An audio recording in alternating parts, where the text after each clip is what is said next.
Many African countries are asking for debt forgiveness, debt relief, cancellation.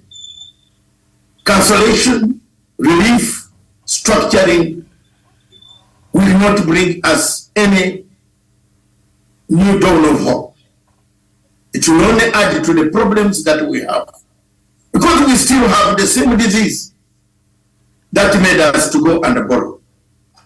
What is the disease? Where did we go wrong? How did we get to where we are today?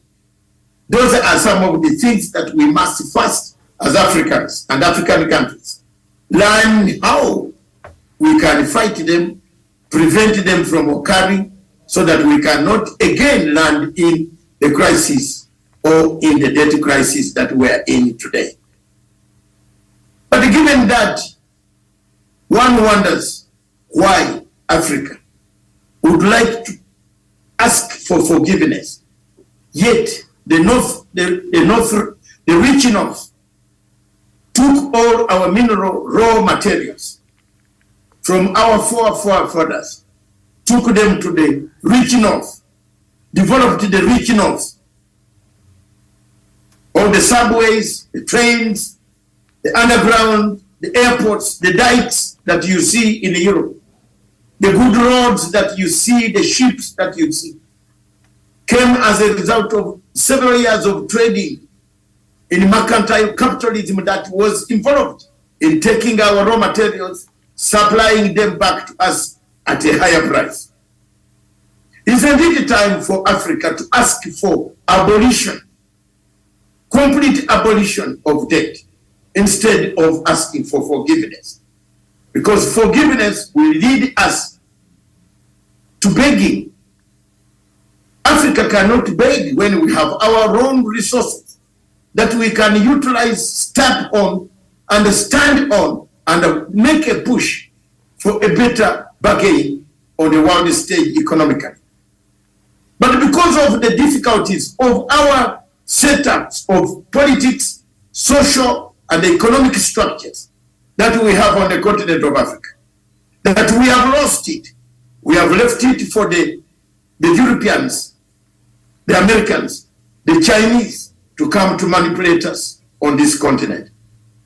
They lend us the money, yet we are the people who gave them the money to build that money.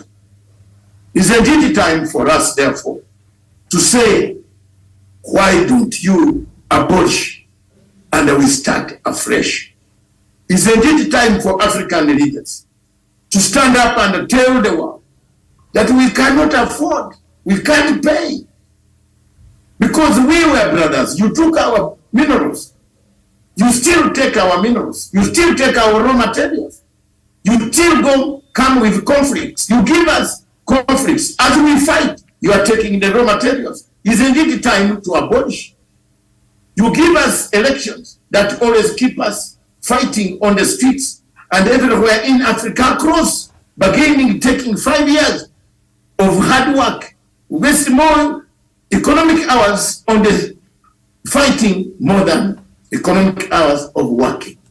It's indeed time for us to rethink as Africans that we need a redemption strategy, and an economic redemption strategy that will remove debt crisis in Africa.